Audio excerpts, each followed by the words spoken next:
Brought to you by Chitale बंधू।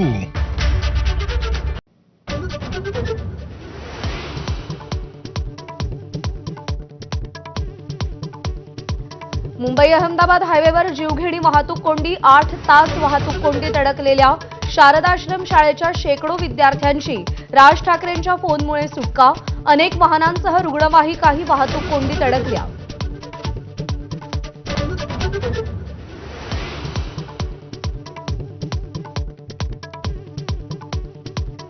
नाशिकमध्ये कांद्यामुळे पुन्हा एकदा शेतकऱ्यांच्या डोळ्यात पाणी, बाजारपेठांमधील आवक वाढल्यानं कांद्याच्या भावात मोठी घसरण, सरकारनं कांद्याला तातडीनं अनुदान देण्याची शेतकऱ्यांची मागणी।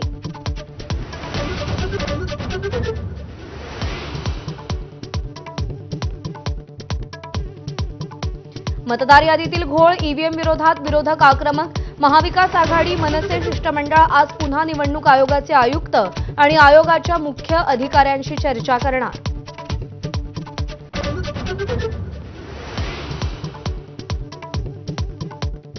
बहुप्रतीक्षित सोलापूर ते मुंबई विमानसेवेला आजपासून सुरुवात, मुख्यमंत्री देवेंद्र फडणवीसांच्या हस्ते विमानसेवेचं उद्घाटन होणार।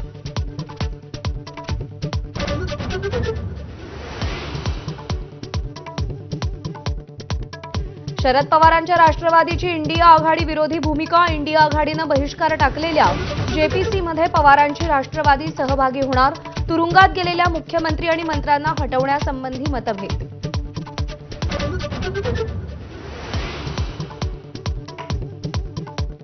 बिहारमध्ये सत्ताधारी एनडीए आघाडीत बेबनाव वाढला, चिराग पासवानांच्या लोजपाच्या 13 जागांवरती भाजप आणि जेडीयूने उमेदवार दिले, नितीश कुमारांना मुख्यमंत्री पदाचा उमेदवार म्हणून घोषित करण्याची जेडीयूची मागणी।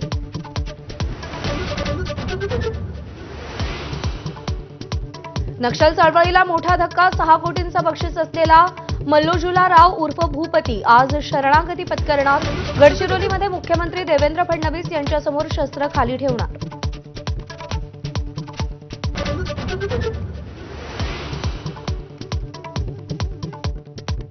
राजस्थानात धावत्या बसला लागलेल्या आगीत 3 मुलांसह 20 जणांचा होरपळून मृत्यू, जैसलमेरमधली दुर्घटना, बसमध्ये 57 प्रवासी होते।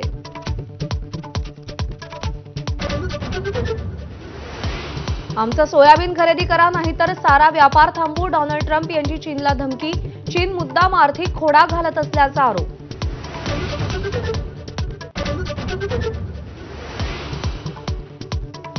भारत आणि पाकिस्तानच्या खेळाडूंमध्ये हायफाईव्ह आणि हस्तांदोलनही, सुलतान जोहर चषक ज्युनियर हॉकी स्पर्धेच्या सामन्यादरम्यान हस्तांदोलन केलं, आशिया चषक आणि महिला वर्ल्ड कपमध्ये हस्तांदोलन टाळलं होतं।